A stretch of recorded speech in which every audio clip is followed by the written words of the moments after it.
This week's edition of Gaelic Weekly Live. Tonight we're joined by Slap Neil and Derry dual star Chrissy McCaig, and as always we'll be looking back at the action from the weekend. I'm joined by Jib, Barry and Marty. How you doing, lads? How's it going? All well? Not too bad. Good. The games were, I suppose, exciting. For some people. We go through them anyway, but yeah, it was disappointing. We get essentially Marty made a wrong call. Yeah. Finally, Marty. Roscommon got found out, and I got found out.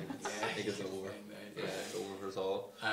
But it was, mind you, it was great to have a bit of action today on a Monday. It was very good. I get to see it now, but Mayo were awesome. From the get go, it was just far by far the better team. Great weekend for Coke. You didn't see it with all the attendances as well. You must have been working today, Ray, if you didn't see it. Oh no, still in my colleague, not seeing it. We're Unfortunately, all unlucky lad. Jib, tell me this, good day on Saturday. Good day. Football wasn't good, but the day was good. Good day and you know good yourself. You know right how it went. Stay down. Sunday was a long day. Back Jib, up to the war, would you? give us a rundown of social media question for the folks at home. Just the question today, folks, is the draw of the AFL something that counties should be afraid of? So I think it ties into Chrissy on as well, so we can ask him about it. Yeah, we can ask Chrissy, of course. Yeah, so as the draw of the Aussie rules, I think Jason McGee from Donegal and Owen Van Galler are going for tries at the Brisbane Lions, and I mean, you talk about the up and coming Donegal teams, they do not want to lose those two boys. No, it's it'd be worrying now for Donegal. They've had a few good players coming on, but those lads have gained a wee bit of experience this year now. and if they were to be gone now come next year, be disappointing. Don't hear this often with the northern teams anymore. It's usually down the likes of the Kerrys, Dublin, Cork. It's the northern boys are doing well. I mean, Glass and McKenna. Glass seems to be going very well. Ty Kennelly is a lot to answer for. Okay, we're going to go straight into the games then. Okay, so we have the first video up is the clash of Dublin and Monaghan. We'll take a look at the highlights and come back and discuss it.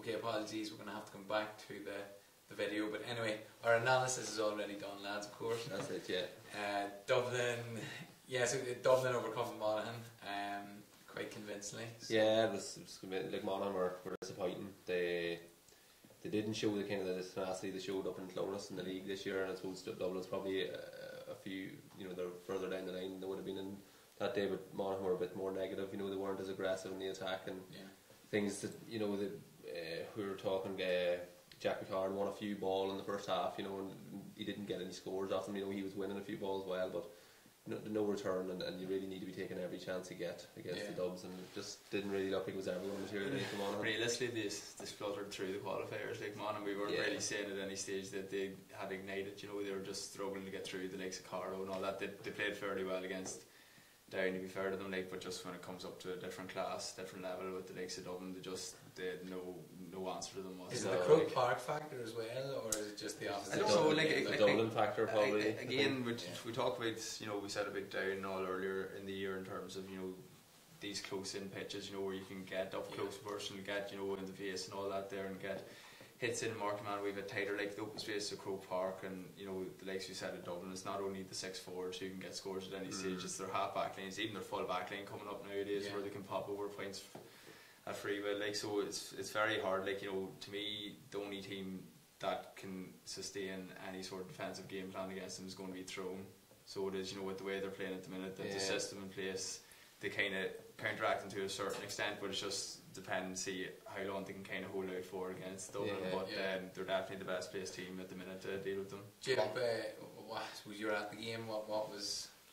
Monaghan didn't seem to. They weren't even set up properly. They looked from the start that they're set up to not get beat by 20 points. Even with the chances to attack, they were footing about and they weren't breaking the lines. Again, Conor McCarthy, I thought should have started. The shot would have been an impact. He really live wire game when he came on. But big difference. It's a strange call though. I suppose Malachy's 5th year, knows his team well. We believe, I suppose they're a good team in Ulster, but to not have a crack at it really is disappointing, isn't it?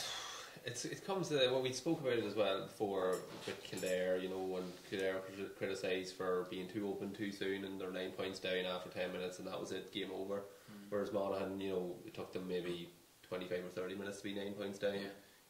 So you kind of you're damned if you do and you're damned if you don't against Dublin because they're that much stronger than most teams, And as I say, you probably want not just one fluke of a game, you want 2 flukes of a game, you want Dublin to have a really bad day and Monaghan to have the best day possible, and the like of Jack McCarn wins a few balls out in front and he gets the ball and he just turns and they're going over the bar. That's the kind of day you need against Dublin, and it was never really going to happen because even if Jack McCarn did have one of those days, he's probably only going to kick 5 or 6 points max, Is it whereas that was all they had going forward, I suppose, Mayo always the bridesmaids, but they've come a lot closer to the bigger teams and on occasion beating the bigger teams. I mean, is this is it a nail in the coffin of a Monaghan side? Is it a real dent to the confidence? It feels a wee bit end of the line for that Monaghan team, They didn't get to the Ulster final this year, for the second year in a row, whereas they'd been in three of the previous 4, and they have been about a long time. You know, that team, probably the guts of that team's been there since 2010, I'd say, where they were challenging Ulster finals then, you know, and they've got a bit of success. You know, I'm not sure Mayo O'Rourke's been there 4 or 5 years now. If he stays on, maybe they'll have one more crack at it. But the like of Conor McCarthy and Jack McCarron have stepped up to the plate. But I think the calibre of player that they had with the two Hugheses and McManus and Drew Whaley and Ryan Whaley coming through, like that was the strength of that team. But they've been about a long time, you know, so it does kind of feel a wee bit end of the line for this team, you know, because Tyrone are very strong in Ulster, and I can see them kind of dominating for a while. And then they've got 4 chances up in Dublin in quarter-final stages in the last 5 years, and they've came up short each time. So the Ulster Championship, I suppose, can, you know, they can still compete in it, they can still possibly win it, but after that, are they thinking? The latter stages All-Ireland series, just like again, like you said, it's quarter-final stages again, and they're just crying out to get to that semi-final stage, and it just seems to be the case. Like, I know, like you said, Marty, like they're damned to do, the damned to don't. If they went all guns out, the case would be they probably would have been possibly be more. But even at that, there, I don't even think, you know, with the way they did set up defensively, they didn't really do it that great. Like, they weren't very aggressive. They didn't push out whenever Dublin were coming into their, you know, 45 and all that. There was a wee bit strange tactics wise, and then leaving the likes of obviously Jack McCarron and Conor McManus up front, like, and usually when that happens, fair enough to win the ball, but usually you'd have the likes of Fintan Kelly, Carl O'Connell coming through, pace, you know, come off.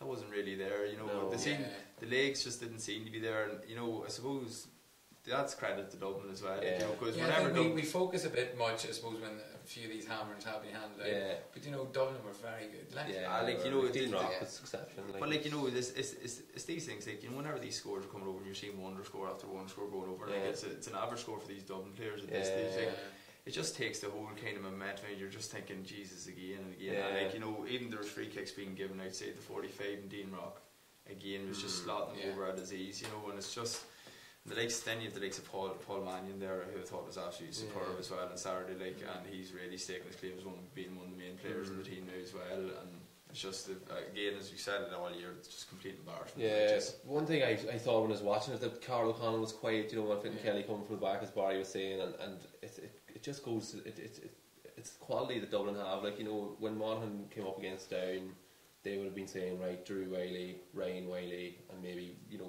2 or 3 players, you know, this is your job and this is the man you have to mark. Whereas I know when we played Dublin a few years ago, there was about 10 names on the board, I think. Like, you know, you're talking about 3/4 of the team were there, and like, this is your Dublin man and you have to mark him. You know, and it's hard, like, where there's a man sitting there who's done it against Diarmuid Connolly, and he's been tasked with marking him, and he's come out and kicked a few points as well. Like, that's a massive thing to do. Like, you see Lee Keegan do it as well, but that's, you know, you're talking about top calibre players, you know, and Fintan Kelly and Carl O'Connell just weren't able to do both things. Like, you know, they were struggling to do one of those tasks. You get so tired defensively. Like, it's so hard when you're putting in so much effort, because there was a lot of ball being kicked in, comes straight back out, and whenever you've done a lot of work to get the ball up the field and it's not sticking, the last thing you see is a double attack coming at you again. You just don't have the legs. The Dublin forwards always make the right decision. You know, they're good shooters, yet they'll not shoot just for the sake of shooting. They'll kick the ball. Very like with a lot of teams, you'd always see there's always an element of greed in a forwards play. So there is. You always see it in certain teams. Like, but with Dublin, like, they honestly really don't seem to care who gets the scores. They always make the right decision, man, the best position. And it's saying of I suppose a good manager too. That's it, like, okay, look, so that's that wrapped up. Dublin march on to Tyrone. Speaking of Tyrone, it's Armagh and Tyrone were up beforehand. We'll take a look at the video highlights and we'll come back and discuss it.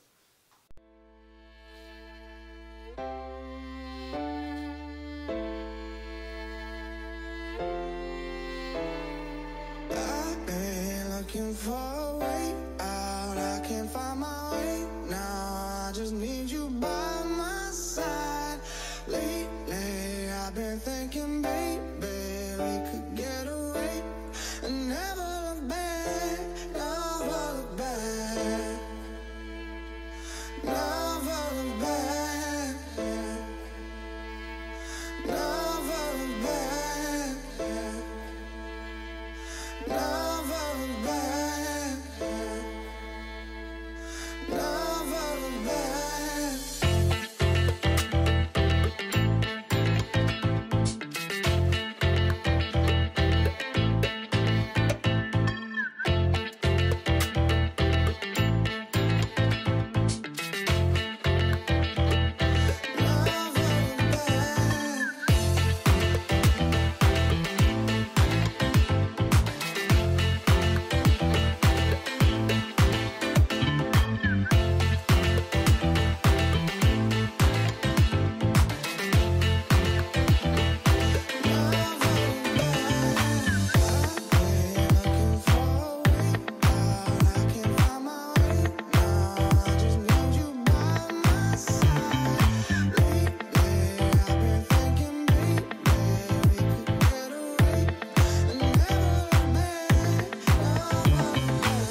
convincing win over their near neighbours Armagh lads.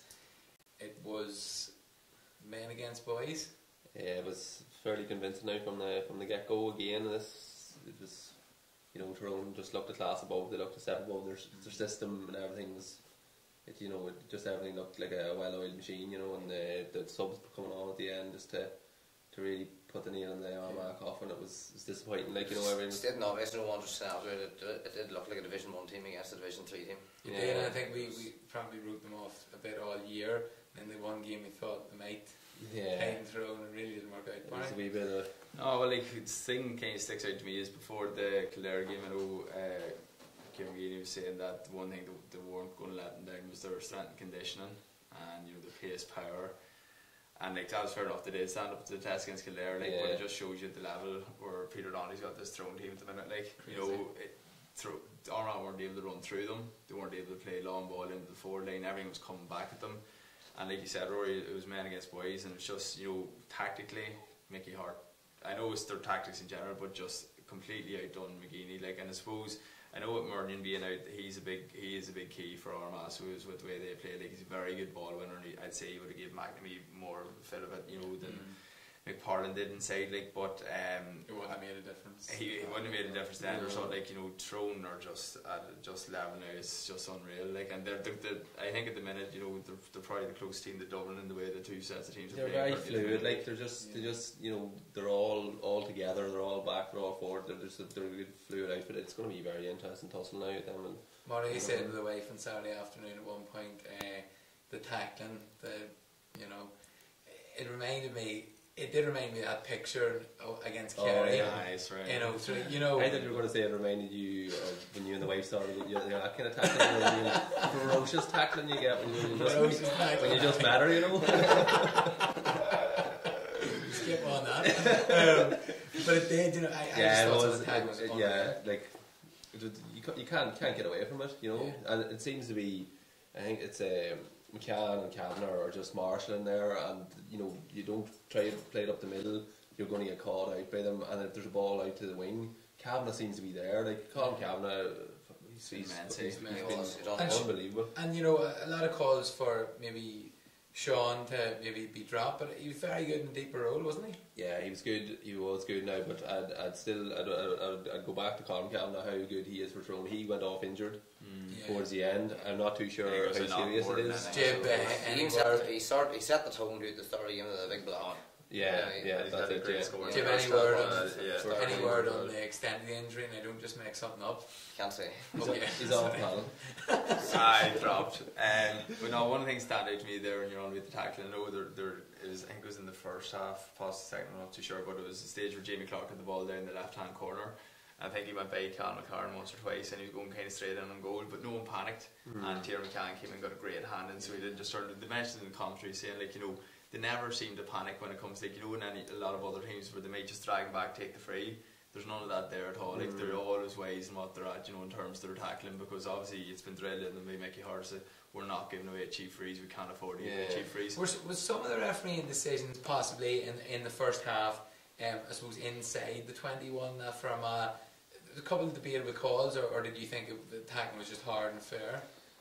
Because I know McGeaney said after it, maybe it was Sarah Grapes, he said it'll depend on the referee in the Tyrone Dublin game. He said that, you know, that might have an influence. I think a lot of the bigger teams and the teams who do get men around, you know, you're on the line, like, and most referees, when it comes to this end of the championship, are letting it go a bit more, you know. And like, I know if you tried probably somewhere in club football, it'll be whistle after whistle after whistle, like, but they do tend to let it go a bit there. I think particularly in scoring range, you know, there's probably getting a wee bit more of a chance, you know, the tackling can be a bit more physical, and it's probably not playing into the hands of the forward as much as it should be. Right. But I'd say that's probably a kind of a blanket thing rather than just a Tyrone thing. The Dublin defenders and the Kerry defenders, the Mayo defenders, when they get you bottled up, like, it does seem very hard, and the referees are kind of inclined to let it slide. Through Armagh, what does McGeaney expect? Like, Jesus, he done himself for freak's sakes. Oh, I know, but no, it really was a good performance. Jib, the mood's good in Tyrone. They're going well. It was a very bad game to watch. It wasn't good, no excitement in it, but Tyrone are good to watch. And maybe because I'm biased, The only down point it's well, per se, he's watching the games. I think Colin McCann probably didn't have as great as the games. Like I know he got taken off early, so he didn't need a couple of missed opportunities. Well, it's only you'd only be nitpicking, and I suppose coming into Mickey Hart's going to have to nitpick in that game because everything went so well for them. So he's going to have to look at the slight negatives that there were, like, and everyone's going to have to be at 100% against Dublin. Well, he is going to again. That's it, like so.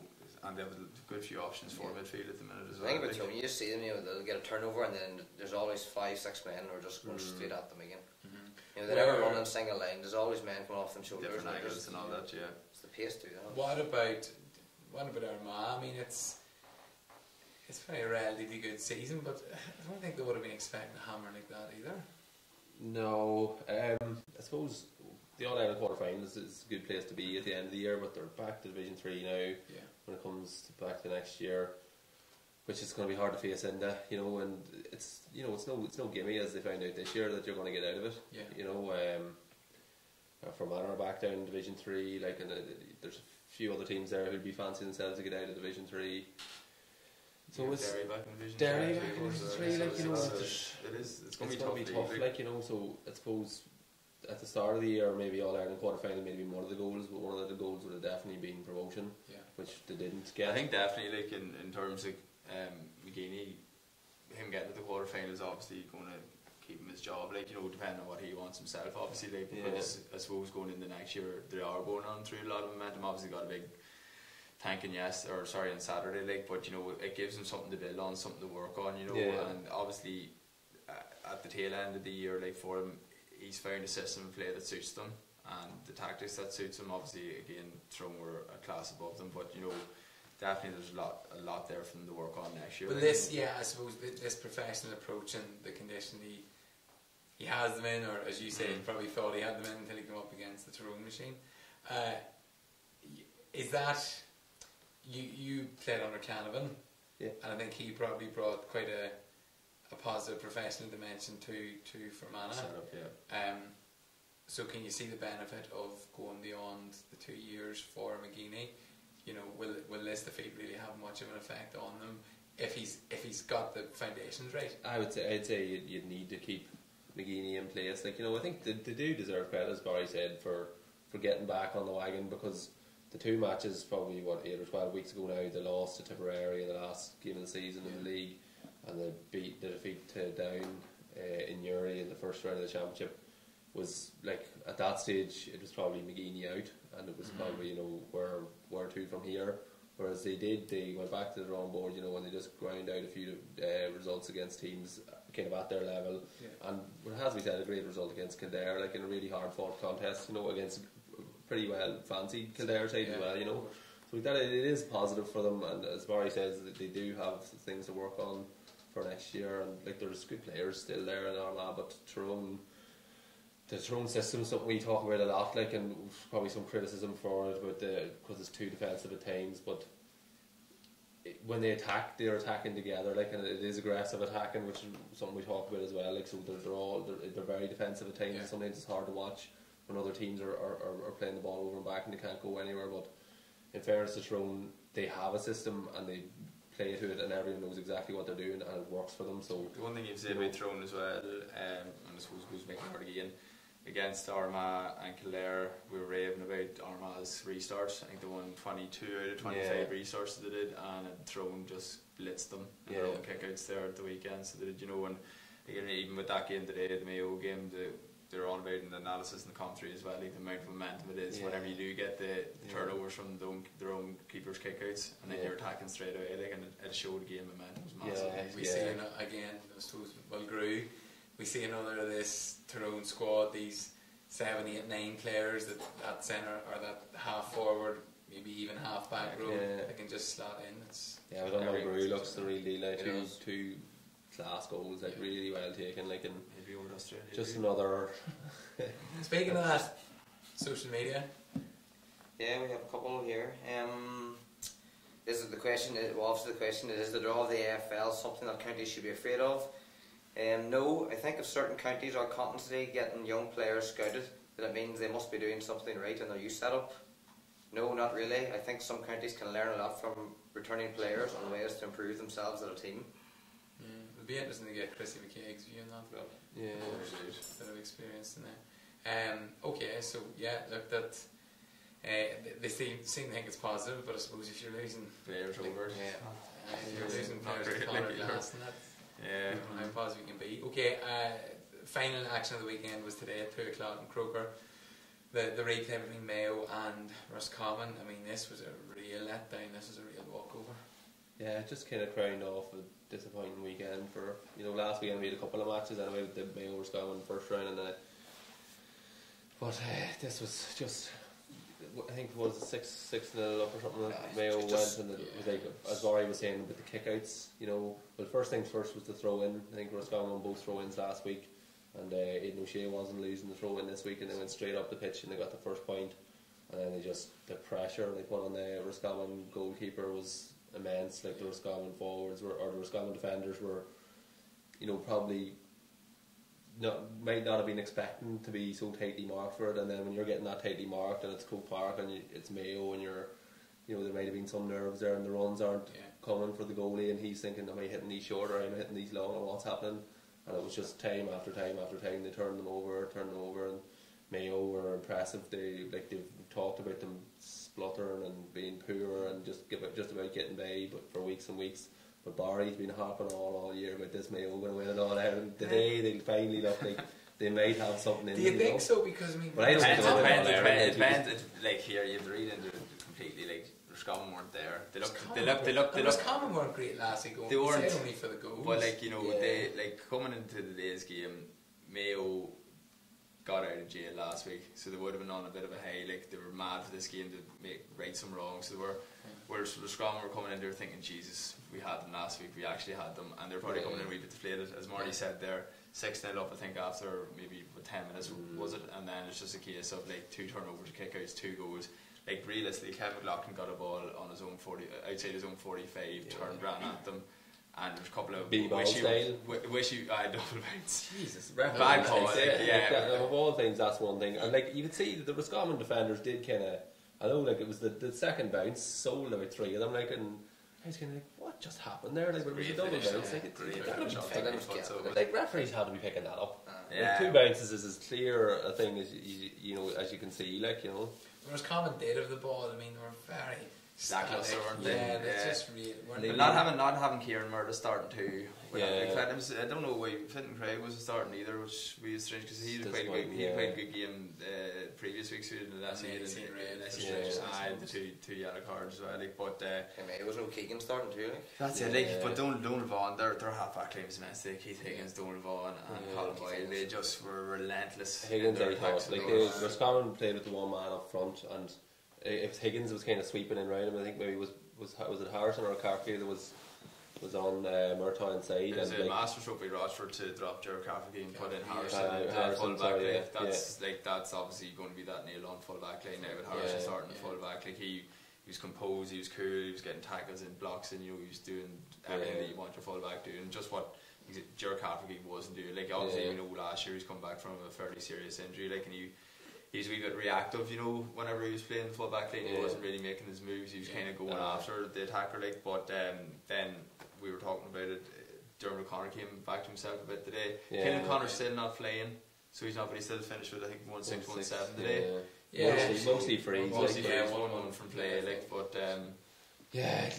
it's just a thought that Higgins driving from the back, and as you mentioned, Boyle and Donny Vaughan were but they were giving nothing in defence either, like. No, they weren't giving up any defence.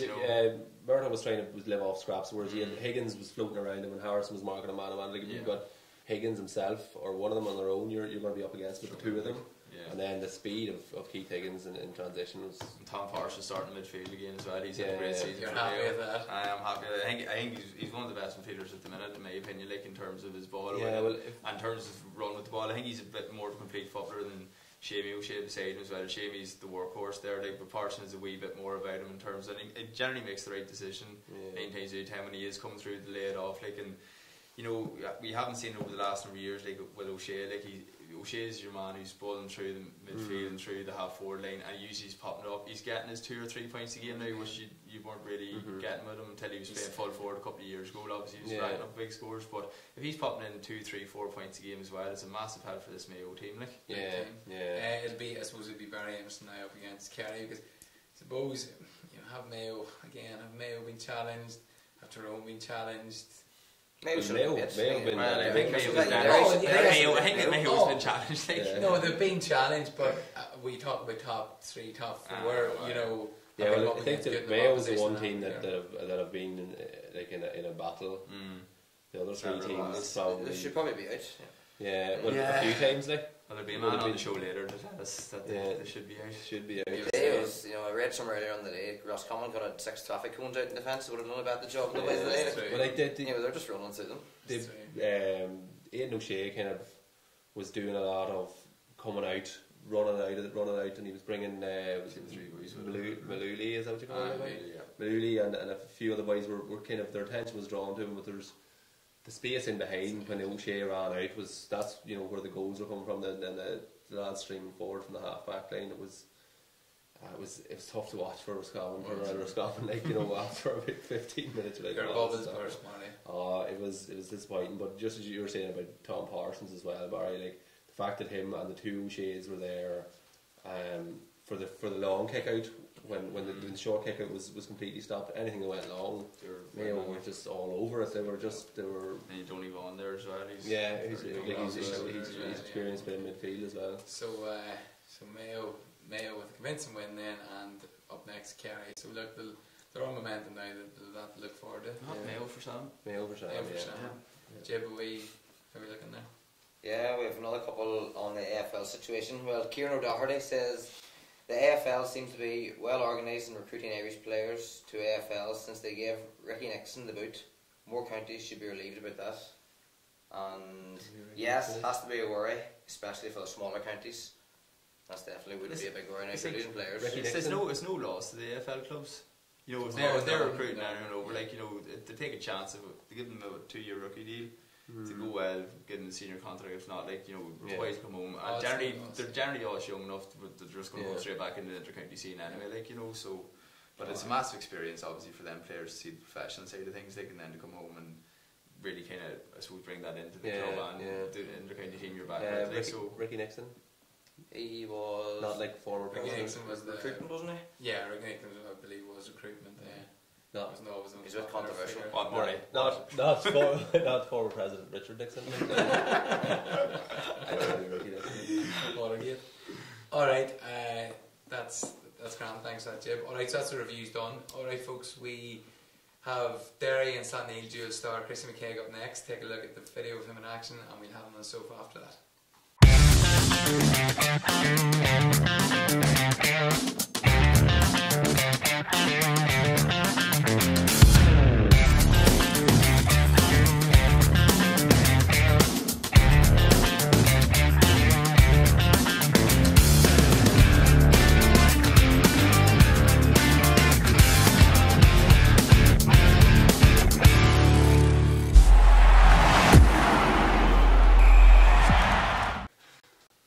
So we've seen Chrissy in action there. Chrissy, welcome to the sofa.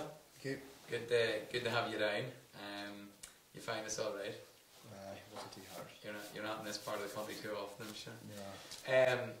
Okay, I suppose we get on to the football and that in a few minutes. You're a teacher by trade, so you've your summers off and you've the beautiful setup for an inter-county footballer. Is that fair to say? Well, the summer off now is it's definitely hard to beat. So a couple of weeks now we'll be getting ready to go back in, but the break. Hard bleeds for you. Well, you would know the hard day's work is. You want to put up washing lines, but no, I suppose it is.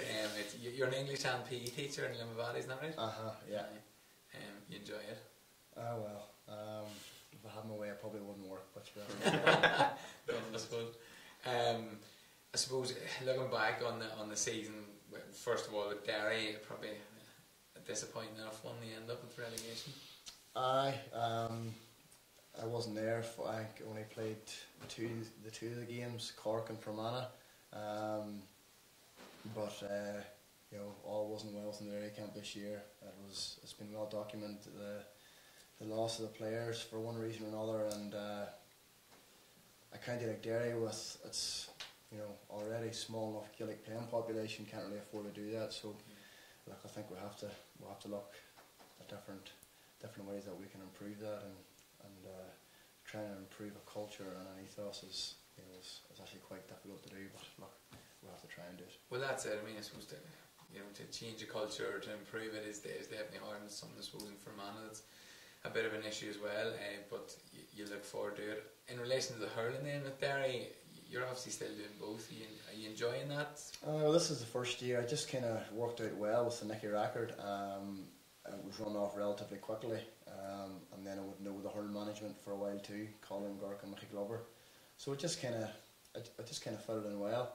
I'll give her another lash next year with the Christie Ring, but it would be a very different proposition now if Derry were, say, in the Liam McCarthy or in a higher, you know, like division in the National League. But that's obviously the aim. But to play hurling and football at inter-county at the top level would just be next to near impossible, and obviously, you know, with the fixtures and everything else, it would be very, very difficult too. So at the minute it works well, but in the long run it might be more difficult to sustain.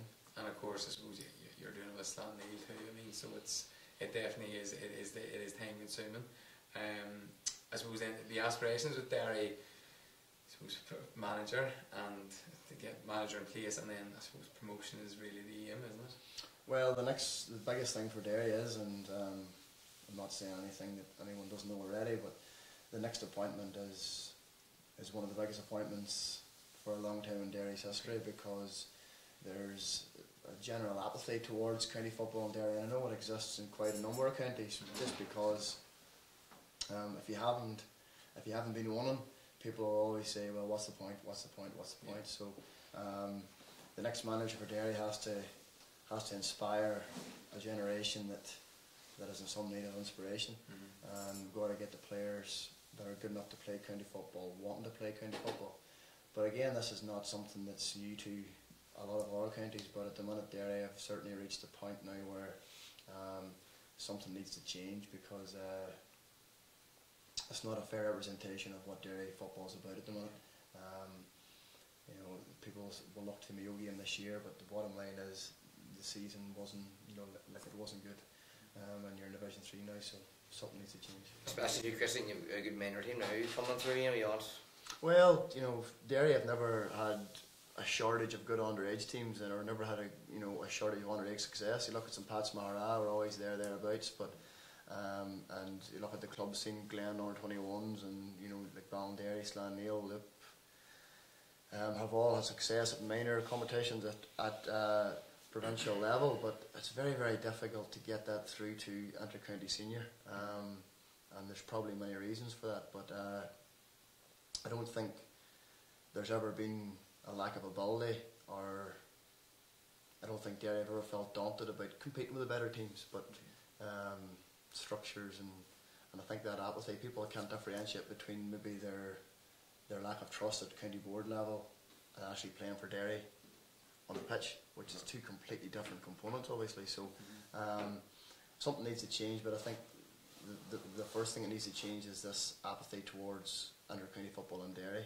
It's very much club first, which is fine, but there has to be some kind of common ground there where, you know, every person's dream in a county is to play for their county team, and I think in Derry in the last number of years that's maybe sadly going to miss. That is a big problem, Barry. So you can probably relate with Fermanagh at the moment, just with issues and structures and that as well. That would be, I know me and Chris chatted before the show started there, like, you know, in terms of having to want there to play for your county. Like, I know myself growing up when I was a youngster, like, you know, that's all I want to do is to play minors, play under 21s, and then eventually go on to play seniors, and still love playing senior inter-county football and play it for as long as possible. But it seems to be a case of, you know, everyone's talking about the top four and all that there, like, you know, you want to be winning, so you do. That's why you play. You want to win games, so you do. And it becomes increasingly harder every year, I suppose, you know, with the way games have went this year as well, in terms of the sort of hammers that have been kind of laid out, and when it comes to the stage of the year being over and you're back at your club, and then it comes into November and December, and you know, it's that want again. So it is like not every player has it, and it's a case, you know, what I feel personally is that within Fermanagh as well, and Chrissy kind of said about Derry there isn't that want or the will to do it, you know. Maybe when it comes into March, April, May time, when it comes closer to the championship, you'll see boys maybe, geez, you know, I wish I did go out or whatever, but you realistically need to have that commitment from November, December time in order to make any way, shape or form of inter-county level. Like, and if you don't have the commitment, and that's what the thing is now, it is a huge commitment. So it is, I suppose when we were starting out, like it wasn't as big, there wasn't as much strength and condition, there wasn't as much weekends away and things like that there, and it is there now, and it's a lot, especially for people with families and things like that there. It's very difficult, like, but I even see it now in terms of, even I suppose I can say it in terms of Fermanagh there, the under 21 level now.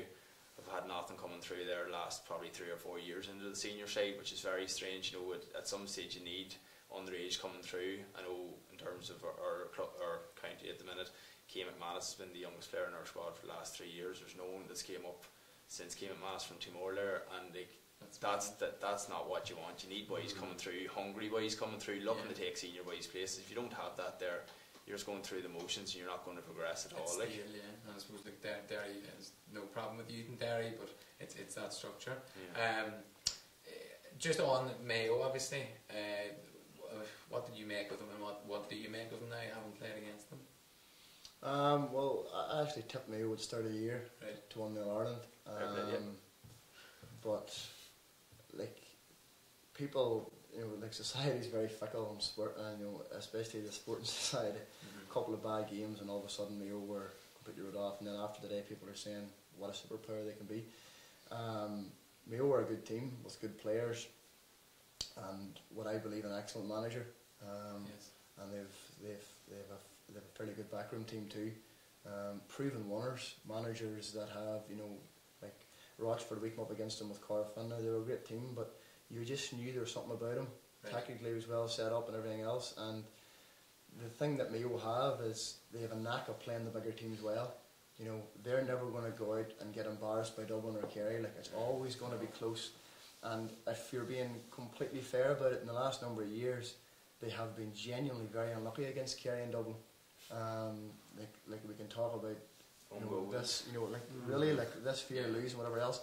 That's a very resilient bunch of players Mayo have to keep coming back time and time again. Like, the luck they had in that Ireland final last year, you wouldn't have wished it on anyone.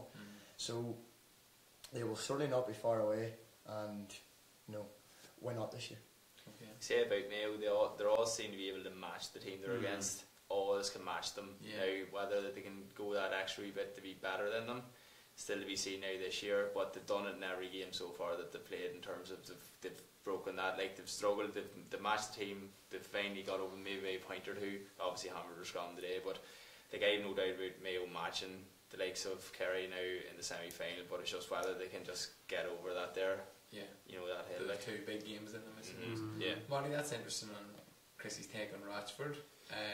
Yeah, but like, he doesn't get much credit, actually. Probably not. No, probably some more question marks than credit. You know, two defeats in Connacht in 2 years, and stuttering performances throughout the year, last year and this year. You know, but at the end of the day, when they came to it last year against Dublin, it was, you know, it was the smallest of margins. Like, you know, a replay in the All Ireland final, and then now this year they're back again in the semi final. Like, you know, we've been asking the question every week, like, are they going to be back? Are they going to be back? And they do keep going. And what Christy says is right, is the resilience in that group of players. Like, you know, and for boys who've probably been on the go probably for 6 or 7 years, getting to semi-finals and finals, and either getting beaten in a replay or in a semi-final, or getting beaten in a final, it's just what I think it has to be taking its toll. And I thought after last year that could be the end for them, but in fairness to them, like, it is resilience, like, and they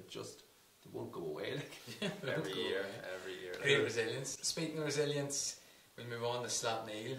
I suppose, Chrissy, from being within the club, and I'm sure you're aware of, you know, the admiration, you know, outside of it that people have, but it really is, you're a very small, tight-knit community. You've had massive success. I So tell us a bit about it. Where did it originate from? Was it a good youth structure, a good committee? We've been always probably knocking on the door for a fairway, but obviously the last number of years it's just been kind of that 3 generations, which I always talk about in a team. You have that real young generation that are teenagers, then you have that block of 25 to 28 year olds, and then you have the older heads that are in their early to mid 30s, and we kind of benefited from that. But there's been a real good batch of underage players now, there's no doubt about that, and boys that have been used to winning, with underage, with Mahara and everything else, and they just came in nicely. But there's no magic ingredient, or there's no magic variable. Hard work. Well, there's hard work, but we have good people in the committee making good decisions, and we have 2 very good management teams in football and hurling. I really resent this idea of people talking about they having the players. Never underestimate the power of a manager and what a good manager can bring. I can bring very average players and very average teams to great heights. I'm not saying we're an average team, or I'm not saying we're a great team, but we've certainly benefited in both hurling, football and camogie from 3 very good managerial setups. That's excellent. I suppose Michael McShane in the hurling, Mickey Moore with the football. You said again, both outside men, so again, it's not something that has to be within the club, it's you go to where you need them. No, look, people always talk about, you should be you should go after your own people, whether it's county or club, but Barry's talked about the commitment's so big nowadays that the very least you want to do is give yourself a chance to be competitive. Yeah. There's no guarantees of success, but at least you can guarantee yourself a chance of being competitive by employing the right people that will do the right things. Mickey Moore is a local man, so it kind of works well in terms of the travel and everything else, and Mickey McShane. Hurling is a wee bit different in Ulster because, especially at club level, there's not a huge amount of teams that you can actually manage that will actually give you a chance of achieving big things. Like you have a handful of teams in Antrim, and then you have a few teams in Derry, a few teams in Down, and that's really it. Like, so it's a wee bit different, but look, we're definitely very, very fortunate to have both of them. In relation to the hurling and the club hurling, I think you travel quite a bit to play, I suppose, good sides. Is that fair to say? You have to go really out. You don't have to go all outside Ulster, but you go outside of Ulster to get the best challenges that you can. We the last number of years now, there's been no stone left unturned for either hurling or football's preparation. But as I said before, the hurling landscape's a wee bit different. Yeah. There isn't that many clubs in Ulster that actually play hurling, really, especially not at the topper level. So clubs are very good in terms of kind of creating proactive measures to try and make us more competitive. Now we have a long way to go before we can claim the right to be going for an All-Ireland club title. Last year was our first ever Ulster club title, so we'll be doing well to win Derry and trying to do that again. So there's good teams in Derry, there's good teams in Ulster, but the problem is there's just not enough of them, and then you don't want to be playing them pre-championship in case you meet them championship. Of course. So you have to go further afield. The Holy Grail then, I suppose, in relation to the football, the All-Ireland, you're up against Swatra this weekend. Yeah, Sunday, local derby, so I suppose that's the start of the journey for the year. That's the start of it, and then, please God, if we go well in both championships this year, it'll be fairly frantic. It'll be week in, week out, so we're as used to it at this stage as you probably can be, but look, that's what you play for. You play for the chance to win championship games and the chance to win championship with your friends and family and clubmates. So as hungry as we are as a group of people to achieve more, sometimes you just got to step back and say, Jesus, we're actually very lucky to get what we've got so far. There must be massive expectations out in the community. There is, and some people, sometimes people can lose run on themselves in that way. Like Slaney throughout the years have had bits and pieces of sporadic success, I suppose, but never really anything like sustained. Like we never won our first Derry title until 2004. So we only have 4 Derry senior championships, which is not a huge amount. So you're only as good as your last game, and sometimes, as I talked about, the fickle world of sport, you can get beaten and all of a sudden you're the worst player that ever existed. So there's not much space between a pat in the back and a kick in the backside. So as a sports person, you're always very aware of that. Yeah. So Jib, you know, the Slatney, Loop, Bandary, Balahi, you know, good sides to come out of. We always talk about Tyrone and a tough club championship. I mean, Derry's renowned for it. Tough league, tough championship.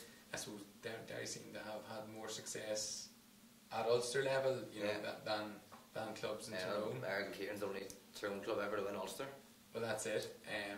You know, I suppose, is there anything you want to ask Chrissy? Do you want a bit of advice there for the year ahead for Trilling? No, I heard they'll come to you.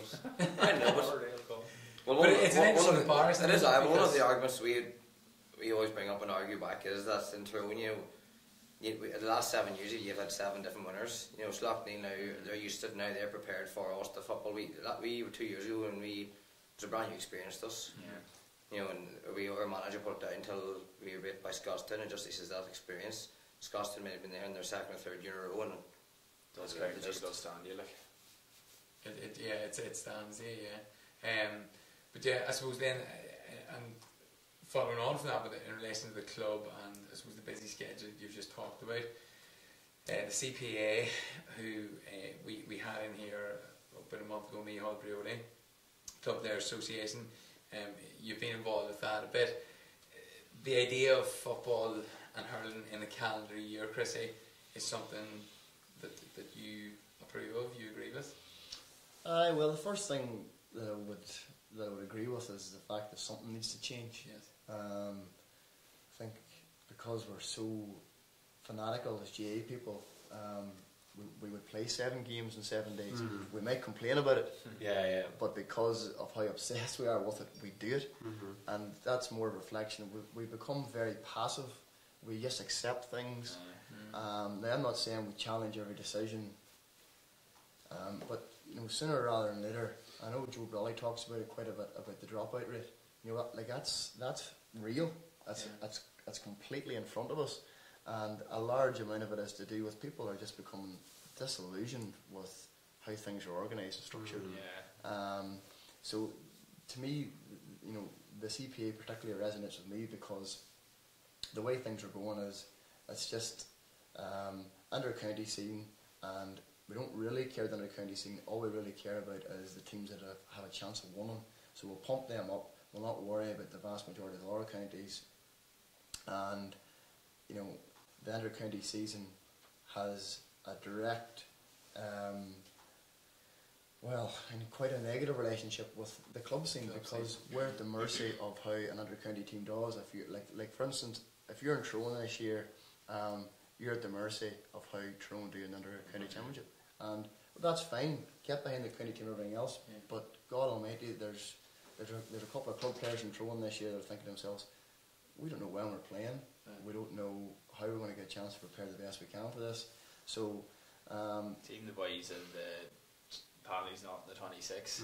You know, the extra players that are just getting. But no one ever talks about them. No one ever. That's the thing. Like, and you know, there's plans in place in Fermanagh in terms of star games. If you're not within the 26, you get to play and all that. But even at that, there, like, you know, that's unfair on.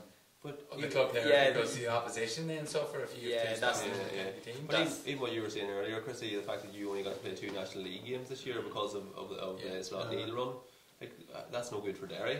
No. It's no good for you. Yeah, and I know Aaron Kernan spoke about it. He's an exec. You know, I'm just a person that's behind him, and that I've showed my support. But Aaron Kearney's actually on the executive committee. I think that's the term. But he was speaking that, you know, he missed so many games for Armagh because of Cross's run, like, and you know, there's something wrong with that because you want to play both, but having like definitive start and ends for certain campaigns is only one piece of the jigsaw, you know. But it would certainly be a good enough start. But you know, sooner or later something has to change along the line. Like, to run off the Inter-County Ulster Championship, is it in 12 weeks or something? Yeah. Like, it just makes no sense at all. 19, it's mad. I think, and I suppose county boards have to take responsibility too in that. I mean, you know, like this week in Fermanagh, there's last round of league, senior league games, was all of a sudden changed from 1 o'clock to 4 o'clock, you know, within the space of 8 days. You know, you get that, you take local soccer, for example, or rugby, you know, it's every Saturday. That's You know, right. it's run off, or you go to England's Sunday League football, it's run off, people know. You know, it's not a case of, you know, your WhatsApp groups and, you know, available and not available because the match is changing Friday like to Chris Sunday. said there, then it's just we'll accept it. Like we played 5 games in 9 days there. Yeah. Yesterday was the 5th game in 9 days. It was Friday, Sunday, Tuesday, Friday, Sunday. And you played the same team. Played the same team twice. They played Friday, Like, Sunday. you know, The chat about player welfare, do you? Like the wife's family was around at the weekend, and it was just kind of like, you're playing again, what? And it was like, we were 5 games in 9 days. And it's like, no, it's a wee bit of kind of like, right? Yeah. And you're like, yeah. I'm sure, well, sure. You know, what else do you want to do? Yeah. You know, yeah. I actually didn't play on last Sunday, so I'm alright, like. You know, like, I was a bit bored now, I didn't actually play yesterday. Like, so Might have to play hurling and football. I know. We do some giving off then. But yeah, so you're lending your support to the CPA and that basis, and it does need to change. I think you're a prime example of that. Of that, given playing both codes obviously and playing inter-county and that.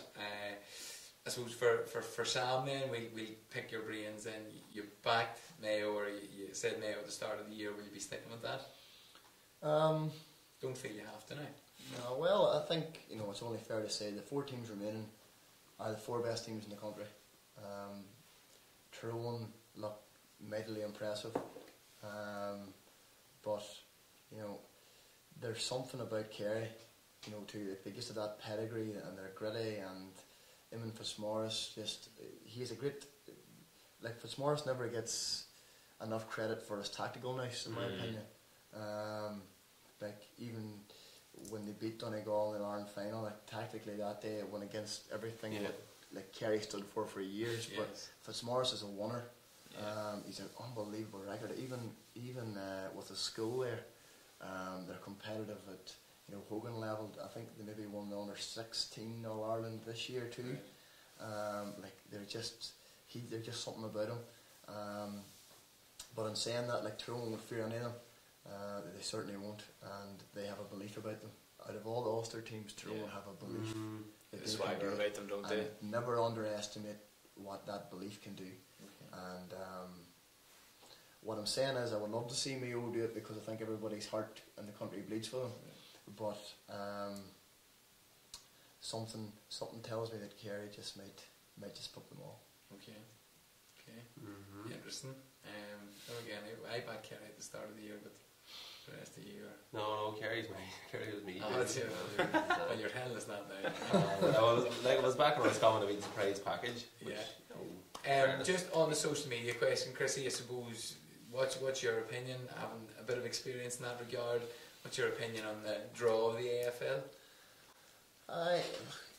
It's been in the like debate for a while now, but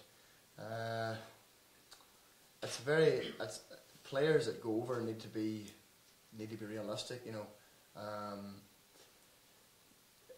Conor Glass is making big waves at the minute, like with Hawthorn, and Conor McKenna is doing very well with Essendon. Zach Two's become a household name now. He's with Geelong, but for the vast majority of players, it doesn't work out, and a lot of that's to do with timing. Like, if you're the top 4 or 6 club, the chances of you getting a game or two to kind of at least show what you're worth doesn't always happen. Like, I'm not saying things would have worked out any different for me, but the 2 years I was with Sydney, like, the chances of getting a game were just like minuscule. Like, they were constantly pushing for the equivalent of an All Ireland. Like, you know, they weren't going to throw in some young Irish fella to see what he was worth. The games like meant too much. Well, what about, did you have your chance in a reserve? No, yes, you're still playing at an unbelievable level. You're still playing at an elite level but the difference between playing reserve football and playing senior football, as you would imagine, at anything, it's just like night and day. But I don't think it's as big a deal as people are making out, because most of the Irish boys go over for a year or two and come back again. Most of them go for trials and don't actually even get a contract. So it always works itself out in the end. For the Aussies, it's smart business. We'll go and look, and you know, it's not just GA where they're looking in America. There's an English fella from a rugby league background, was over a couple of years ago. Okay. So they're very, very astute. They have lots of money. They have nothing to lose. Give it a go. Again, It's proven success too. it's proven a success, but it's probably a wee bit immoral. But at the end of the day, people are very quick to say about this whole professional. Like, I guarantee you'll not get a more professional setup in Kerry, Dublin, Mayo, or Tyrone. Like, you know, the GA world is turning into a professional sport. Just apart from the players don't get paid for it. Yeah. So And you still have to do your day job, I suppose. A lot of the questions come in, is there much difference in AFL professional fitness and GAA amateurs fitness? Yeah, how is that? no, the stats would back that up. You know, every inter-county team from Division 4 to Division 1 is linked up. Their stats covering and whatever else, but I know personally, speaking a couple of times, I got to play in international rules, and the elite of the Aussies against us, you know, you were fine. Like. You're matching, You were fine, like. And in hindsight, would you, like, obviously you got the opportunity, would you do it again, like, or would you always take the opportunity to go over again? I think you'd always take the opportunity to go again, but timing's a big thing, you know what I mean, and going to a certain club or whatever else, but people think that, you know, there's been a lot of Irish boys that have passed through the doors to Sydney, and only Ellie's actually been the one that's actually stuck. Tommy Walsh is one you probably thought would have made it. Well, Tommy Walsh had a bit of an injury, but you know, the other thing is there's been some really good players that have gone over and came back and actually haven't kicked on again. You know, haven't kicked on at even inter-county level. Yeah. So people underestimate the quality of inter-county football in Ireland. Did you have the opportunity to stay over there, or was it a case you Well, kind of had your fill of it as well? there might have been the opportunity to stay and probably play another year reserves. You know, to come back and play inter-county football and with my club was a much better draw. So it wasn't a hard decision for me to make to come back. Very good. Okay. So yeah, that's good. Any more, Jib, on the media? Anything in relation to? Yeah, someone just wrote in. Maybe it is, maybe it isn't. But is there anything really that can be done to stop it? And personally, I think it's great to see a young fella make the move over and become a success story. What about, I suppose, the loss, when you are being selfish with Derry, the loss of Glass, I mean, for me was 14, maybe, was... There is, but there's nothing you can do because they're entitled. And the thing about the AFL that the GA could learn a lot from is they're very big in promoting their brand, and Aussies by nature are very confident, and they're constantly pump each other up and constantly pump their brand up, and the AFL has become a global brand.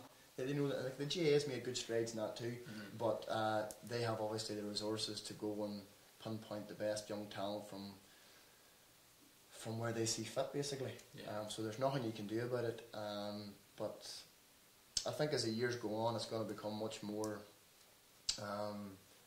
attractive to stay in the GA world because it is getting bigger and bigger. Now again, back to Colin Rook's point today, you know, that could be a wee bit of a worry too. But certainly, if I was 18 or 19 now with aspirations in inter-county football, it would be an attractive place to be. I do think though, with players going over the likes of Conor Glass, like I think, you know, obviously the club would have put in so many hours worth of training into him. Like I feel there should be like a monetary amount given for a player leaving, you know, their club or for their county or whatever. Because like, you know, you talk about this lad, like it's not to say that he won't come back in 2 or 3 years and be a fantastic Derry footballer, like, but at the same time he may take off and he may stay there for the rest of his career, like. But you know, you take in the amount of hours that, you know, people in the club, people in the county have given to that player, and for nothing to come back into either that club or county, I think you know, something should probably be brought in. Whether, I don't know how that could work or what way it would be done through the GA, but I just think, you know, when you give that amount of time, obviously the player themselves obviously blessed with gifts or whatever like that there, but obviously these players have brought them on, or managers brought them on, so I think, you know, if there was monetary amounts, I think would ease the hurt, you know, losing players, like. Final question, Chrissy, just something we spoke about off camera. You're talking about Conor O'Rourke. Just I suppose this idea of a tiered system, provincial championship, Super 8, however you define it. Yeah, I suppose you're not in full agreement with the tiered system, but what is your thoughts, and maybe what is the best idea going forward? Well, you know, like firstly, if you had a tiered system, like, how does people think that the so-called lesser counties are going to improve by playing each other? Okay. You know, and I hear all these arguments. Oh, you know, you could have a good run the B championship, and then you build your confidence, and then you know, like some of the arguments are just, you know, you just completely scratch your head at it. Like even for Monaghan this year, okay, like Monaghan got beat by Dublin this year, but you know, Monaghan would have had loads of underage supporters down this year. They would still be inspired by seeing their players play against Dublin. You know, like the likes of Roscommon today, like Roscommon today, as bad a beating as they got, they'd rather been there today than playing in a B final. You know, players aspire to play and to be the best they can be, not to be treated as second-class citizens at a lesser championship, whatever else. A wee bit more investment and a wee bit more help from GAHQ, maybe thrown at counties and everything else, would go a long way to actually helping counties. How do you, I suppose, how then, for a man that plays inter-county hurling, how do you see the two as totally different? Completely different. Hurling's a very highly skilled game. Not that Gaelic football isn't, but it's very, very technical. A well-conditioned Gaelic football team, well managed, can outdo itself and compete against the better teams and be very competitive. It's a completely different concept in hurling. But you know, people have created this divide that there's top 4 teams and everybody else is garbage. You know, there's good players and there's good squads of players in every county. Like Carlow this year, you know, Carlow had a fairly decent draw, like, you know what I mean.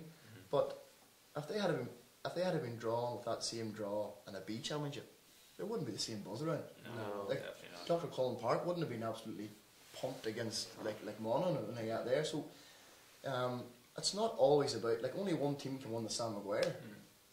Only 4 teams can win a provincial cup. So there has to be some kind of end game. There has to be some kind of longer term picture than all, like, there's just too many pundits talking about like Pat Spillane today, like talking about there's 4 teams and everybody else. Like, that's, to me, that's so disparaging. It's just unbelievable. Like, we all play Gaelic football because we believe we can compete with the best. It might not always happen. But on our given day, we believe we can compete with the best. So to just write off so many other teams. So what, you're going to have 8 teams in Super 8, and then you're going to have 24 other teams, and sure, who cares about them? Like, that's the wrong message. That's not what the GA was founded upon. Scott Neal are a prime example. You didn't have your first senior title until 2004. You know, 13 years later. Without doubt, but like it's media driven, this whole divide. So it is in terms of, you know, suppose you upper class teams, and then there literally is 4, and then everybody else is muck at the minute. Like, you know, and teams can be competitive. Like, you know, in any given day, as Chrissy said there, you can be ultra competitive, and yes, and another day you mightn't be. So, like, you saw it, I suppose you could pick one game. I suppose you could say Monaghan, Dublin, and Clonus, massively competitive. Similar sort of teams that were out that day. Yes, it was earlier in the year, and then you saw yesterday, and you're saying, geez, there's this massive divide. There's not that huge a divide compared to what the media is saying. Obviously, I suppose the 4 games wouldn't help that. The thing about it is that last week Roscommon were kicking the ball from beating Mayo. Like, you know, and if this is next year, that's the Super 8s. Monaghan, you know, it's like the one-off game. Like we were hard back to Fermanagh 2004 a lot. Like, but it was, they played Armagh, who were All-Ireland champions. What was it, 2 years before that? And they just got them, and they just hit them. And I heard Andy McNulty actually talking about it on the radio the other night, or the other day on Saturday. He was just saying, Fermanagh got us. You know, we just, you know, whatever it was that day, they got us. And it happened, and Fermanagh went to the All-Ireland semi-final, and they ended up drawing with Mayo. But Clare last year, they got a good quarter-final draw, and they're in the semi-final of the All-Ireland. This year, Roscommon were kicking a ball from the semi-final of the All-Ireland. But next year, there'll be no Clare, there'll be no Fermanagh, there'll be no Roscommon. You see what happened with Roscommon today. Roscommon had that one great performance last week. All right, they didn't win, but they could have won. Like, but today, then, you know, second time round, when you're up against it, you know, you get that one chance, you get the semi-final, you know, and then you have a different team the next day. Whereas if you play 3 teams at that, you know, what they're talking about, the elite level, but if they, you know, Roscommon, it's tougher. You know, it is tougher. Like, you know, we're talking about headquarters and all that. There, like, there has to be something done in terms of, like, looking at the strategy that the likes of Kerry, Mayo, Dublin are doing, just to see exactly what their structure is in place, how they are getting the success. What are they doing within their senior ranks? Obviously, you're not going to give away secrets and all and the whole insights of it, but just to see the actual basic structure and say this is a format that is working. And then, like, obviously funding's huge. Like, the top 4 teams are, I'm not just saying the top 4 teams are there, they're there in merit, yes, but they also have the funding, they have the facilities, they have everything backing them to be as best as they can be, and that is not where, it has to be, I suppose, to an extent, a level playing field. If you have a level playing field in terms of your preparation, that's so a franchise system. If you look at the funding, what Barry's talking about funding, Dublin, the county of Dublin, the GA in Dublin got more money funded from Croke Park last year than the entirety of Ulster. I know they've got the population, like, but the money, like, Dublin are there, like, they need money obviously, like, but the entirety of Ulster. And if you look at, it's not proportional. You're talking about Chris talking about Derry's situation now, and basically that they're at a crossroads, like, and that there's a management system that has to be put in place this year, or Derry they're going to be in trouble. And, like, you wonder, is anyone clued into that at top level in GA? Like, does anyone care who the next manager of Derry is? You know, do they care what actually happens? You know, whereas we see Derry, we see Slot Neal, and we're talking about clubs not turning out players and different things like that there. You know, with the right system in place and with the right funding and with the right structures in place, Derry could be challenging in a few years' time, whereas if things don't go right, Derry could spiral out of control. But is anyone in Croke Park clued in? Is anyone looking down? Is anyone listening? Like, the Derry brand's not the Dublin or Kerry brand, I suppose. Is this is it. I know what you mean. Well, no, and New Zealand sport, that's actually that they come together at the end of the year, and the best teams that have the best models actually have to share it. I decided what they actually have to share it. But, like, it's not a big whole betterment of the whole New Zealand sport model. And all that. It's not about giving. You're not going to give away your secrets, but it's just a basic structure diagram to say, well, this is what we're doing from our underage level to our senior level, and this is how we're getting the best out of our players. Like, you know, so I think that'd be more than applicable for the way football is at the minute. Like, to help it. Grand. Look, interesting to get the thoughts. And Chrissy, thanks very much for coming in. Pleasure. Best of luck. Swapper immediately next week for Slot Neal for the year for Derry next year. Hopefully things sort themselves out there. Boys, as always, thank you. Just a couple of questions for Christy before we will keep people happy. Okay, apologies. People are the most important people. Like, you know, people are. Put in anything. What ahead, Jim. Brian McGurk, does Christy think the Doubles will crumble when they are matched toe to toe for fitness and speed when they come up against Tyrone? They haven't faced this type of challenge for the last 3 years. No, like, certainly Tyrone are as well matched as anyone to give Tyrone a game. I was saying before the show there that the 4 teams that are left, physically they're the best conditioned too. You just see by their body type how hard they can run for the 75-80 minutes. It's going to be an intriguing battle. You know, part of why Tyrone's system, Dublin's system, is so good is because the players are physically able to do it. You know, like, people think the Tyrone system is just ultra defensive or else. They're so good defensively, and then they're so fit they can get up the field, and they're one of the best attacking systems also. So it's going to be a mighty battle. Yeah, that rolls on to the next question. Your 2 semi-final predictions. I think it'll be Kerry Tyrone. Last one, football or hurling? Well, at the minute, with the club, it's definitely split. And then, you know, I could give the generic answer about the county, but because Derry are playing at the minute a better level in football, I would side with inter-county football. Yeah. And then just to finish off too with me, people want to know, can Chrissy do the press-up challenge after the show? And also about the jersey as well. Nobody got that right today. I don't think anybody got that story. So we're going to leave a video after what we're going to do now to give away the jersey as well. You know, the competition. Keep trying. All right. Okay, well, look, that's it. Again, Chrissy, thanks for coming in. Best of luck for the year. Boys, good week. We're back next week, folks. Monday at 7:30. We'll announce the guests during the week. No games next week now. Wait until the 20th of August and the 27th for the 2 semi-finals. But keep an eye on Facebook and Twitter and YouTube during the week for any announcements we have, the announcement of the guests, and obviously giving the jersey away. We'll see you next Monday at 7:30. Good night.